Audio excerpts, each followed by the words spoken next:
Welcome to Survive to Thrive Daily with Dr. Todd. I am Dr. Todd Wendell, husband, father, chiropractor, entrepreneur, and health architect, here to bring you daily tips and tricks to improve your life and literally help you move from just surviving to thriving. Let's get started.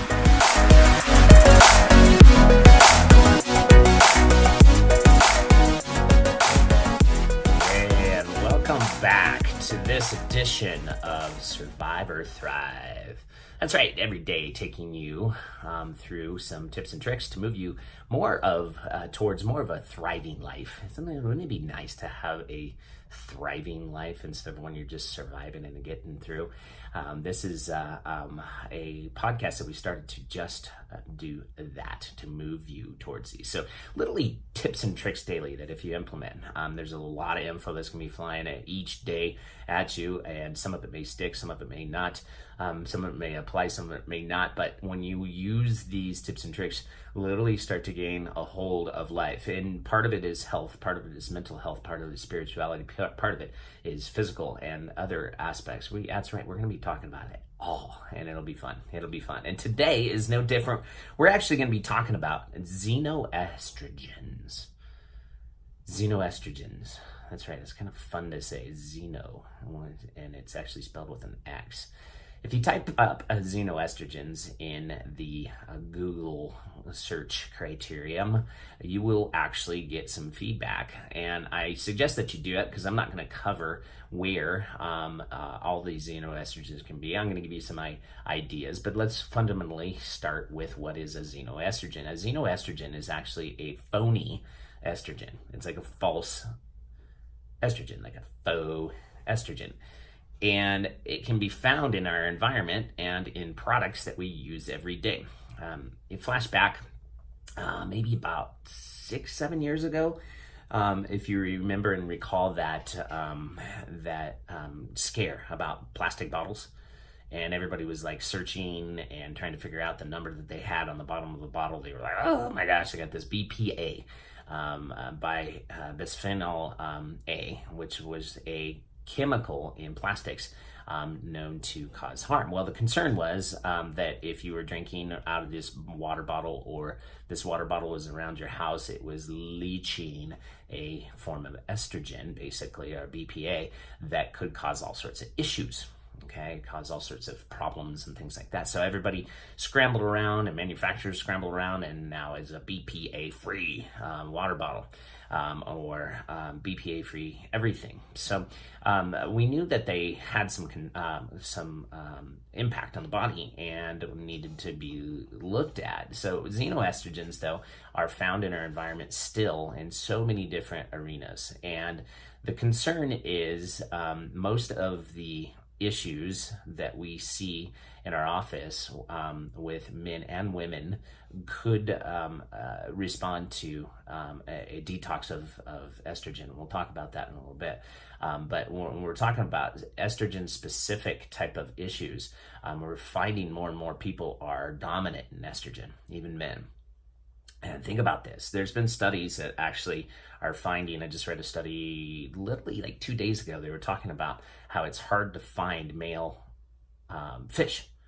And so there's a huge amount of plastics that are in our ocean. I think you guys know that and understand that, but they're thinking that these xenoestrogens are floating around causing a huge impact on fish.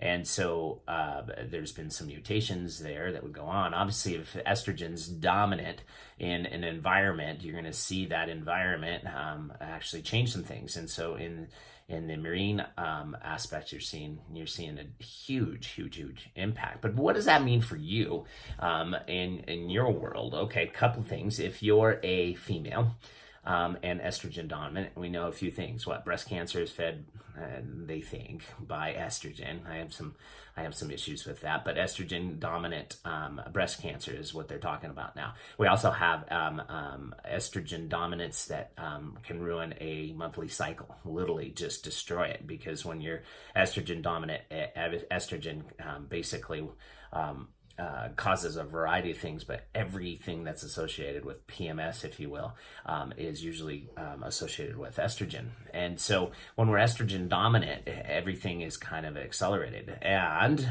for you men folk out there, this goes back on the cusp of the debate on this Gillette razors, and they're talking about toxic masculinity.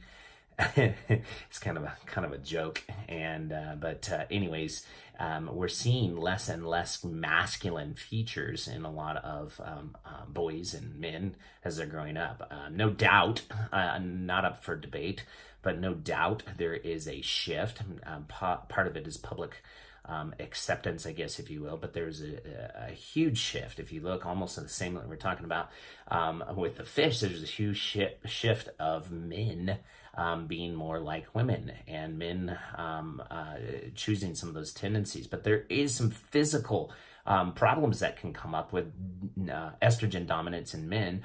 And that is what? If it's estrogen dominance, or you're taking in a lot of estrogen, testosterone goes around. And testosterone has to do with a lot of development for boys and into men and everything like that. But we see things like gynecomastia, which is like man boobs, moobs. That's right. You can get moobs if you have too much estrogen. No man wants moob. It's moobs. It's not like like, hey, that's a sexy thing.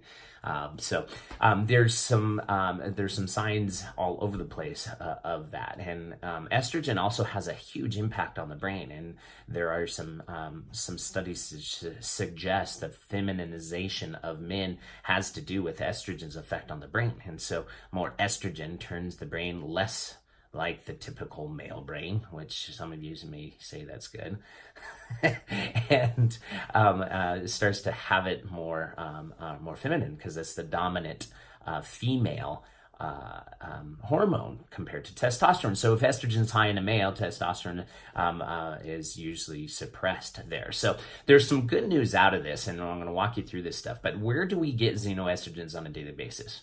They're pretty much anywhere. And again, you guys probably ahead of me typed into Google xenoestrogen, Xeno estrogen, xenoestrogen. You're going to find it's pretty much in soaps, it's in makeups, it's in foods.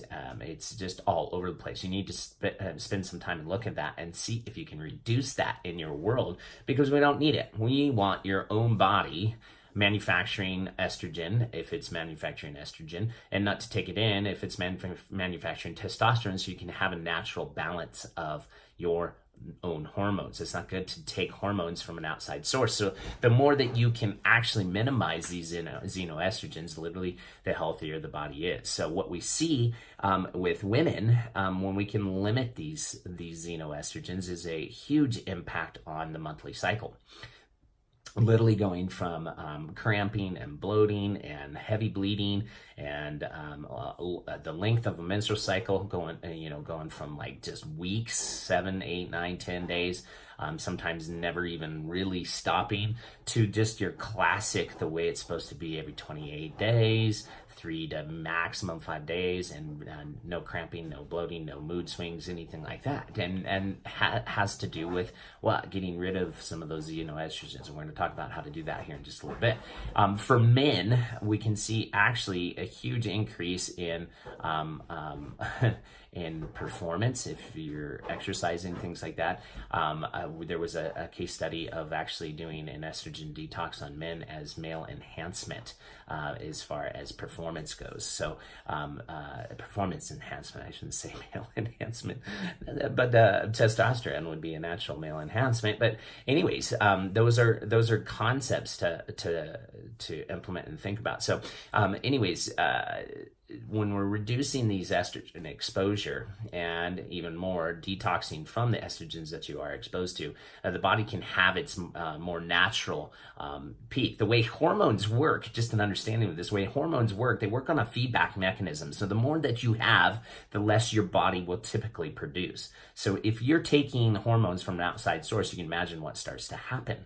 all right, it starts to happen, is that the body will down regulate because it's like, hey, we got enough of this type of thing. So it tries to kind of throttle back. Unfortunately, if there's too much going on, the body can only do so much, and you can become toxic on these xenoestrogens. So yeah, look it up, and this would be a good shift for you if you're dealing with any of these symptoms that come with high estrogen. What a great shift you can make, and maybe help you understand what you're going through. A lot of times people are like, I had all these symptoms, I don't even know why, and trying to chase it. So we do two things in our office. We have estrium and estrofactors, which are basically help the liver bind estrogen in the body, and these xenoestrogens, and get it out. Meaning the body doesn't know any different between the xenoestrogen and regular estrogen. It just knows that it is estrogen. And so we have two detoxes that we do in our office to allow the body to actually get rid of this estrogen and lower it. And it's so predominant in our environment that I do this twice a year. I literally go through an estrogen detox. And our staff always laughs, is like, oh, you're taking the menstrual, detox. And we have it in actually a meal, which has got a shake, it's got a multivitamin in it, or just the tablets. And they're like, oh, doc's gonna get moody.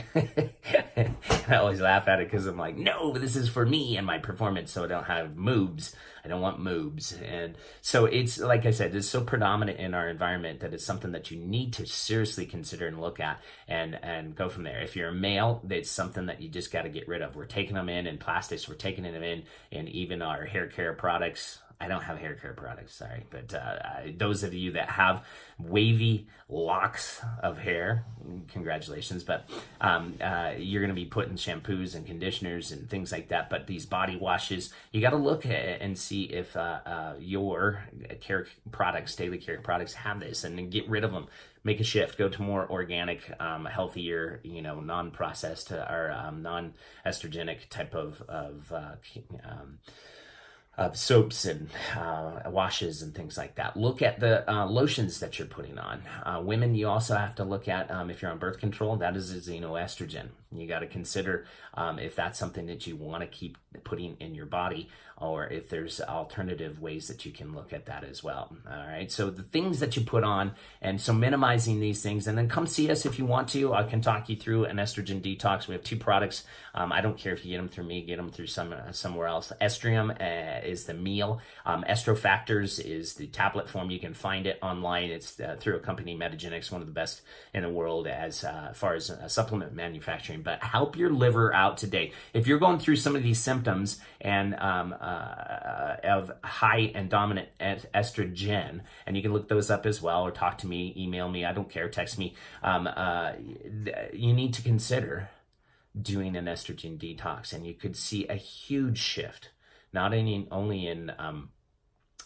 for male in like I said, sports performance or athletic, because you're going to actually, when estrogen's low, testosterone naturally comes back up, or you get rid of that estrogen. Testosterone is the dominant hormone again. You're going to see those effects as well. And then the female, obviously, with the normalization of a menstrual cycle, which is a big problem out there, but also decreasing that chance for estrogen-fed diseases along those ways. So you need something today, a tip and a trick to move you towards this thriving. You may have a lot of these symptoms and not even know it was connected to these estrogens that you're taking in on a daily basis. So look at these things and make a shift today.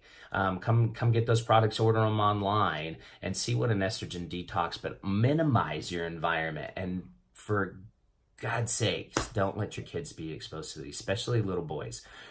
It has a huge impact on that as far as estrogen dominance in their lives. Minimize them for girls as well, especially young girls with menstrual issues and things like that needs to be considered. So just one more way we're helping you move from that survival mode to thrive mode. Implement it today. Email a comment and let me know if you have any questions. Otherwise, make it a phenomenal day, and we'll talk to you tomorrow.